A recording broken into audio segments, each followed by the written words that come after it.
I was a really fit bloke. Whatever it was, this thing that got me, you know, it nearly killed me, well it did.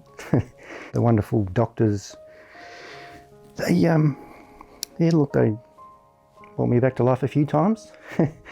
And I'm here, and you just take each day and enjoy it. Step back and smell the roses.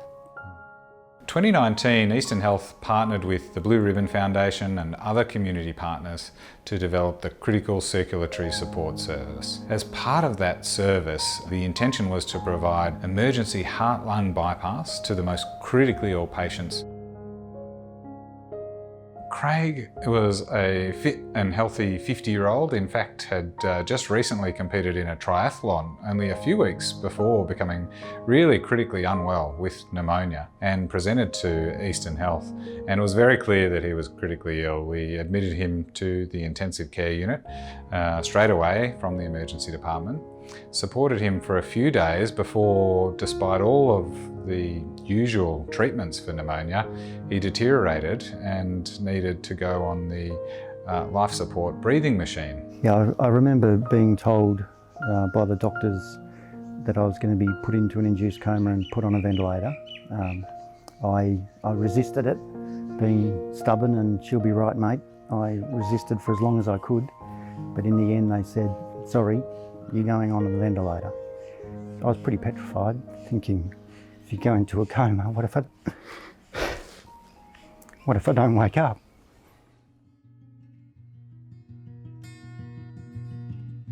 I asked the question, is Craig going to die?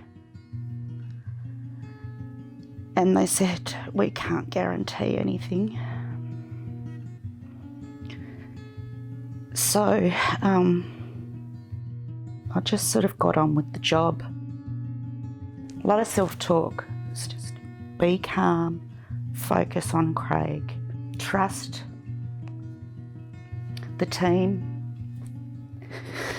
and trust all the technology. That's all I could do. Unfortunately, despite what's really maximal conventional intensive care organ support, that still wasn't enough, and Craig needed to go onto the emergency heart-lung bypass system. They put one hose in the left, one hose in the right, in my groin area, and it does exactly what it says. It bypasses your heart and your lungs, because mine had pretty much failed. The way it works is by taking the blood out of the body, oxygenating it, performing the function that the lungs normally perform, and then putting the blood under pressure back into the body, essentially bypassing the lungs, which then allows us to rest the lungs in the hope that they'll recover sooner. It was only when one of the doctors said, we've done about all we can do, we've got to do something else, that I realised how serious it was. Late January, when they put me on the heart-lung bypass machine, so I was on that, I think it was the 27th of January, and I was on it for 8 weeks, and they took me off it on the 1st of April, which coincidentally was Amy's 50th birthday. So it was my birthday present to her, coming off the machine. In hospital I lost all my muscle, so I got down to 45 kilos. When I got home, I could walk, but I knew I had a challenge on my hands. I'm a person who enjoys a challenge, so I took it on, and we're now just about 6 months from when I left hospital, and I'm pretty good. I'm doing some 100-metre runs now. Very soon after he went on heart-lung bypass, it was clear that that was working well. The levels of oxygen in his bloodstream, which had been very low as a result of his lung injury, came up quite quickly. So the support that he received from the emergency heart-lung bypass was absolutely critical in stabilising him and improving the chance of his survival. I mean, I'm an old bloke, so I know I'm going to die, everybody's going to die, but he hadn't had a fair go.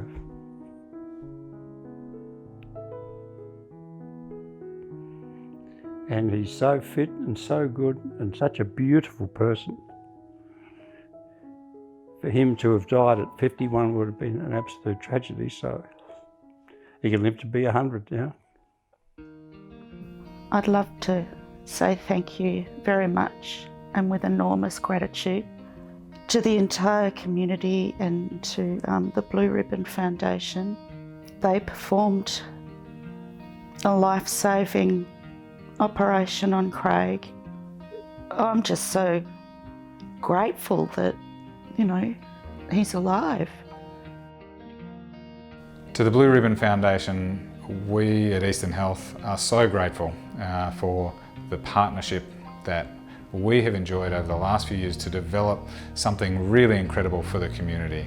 I have no doubt that there are lives that have been saved as a result of this that wouldn't have been saved without the efforts of Blue Ribbon Foundation and its community partners, as well as members of Eastern Health across the organisation, and we are so very grateful and we say thank you.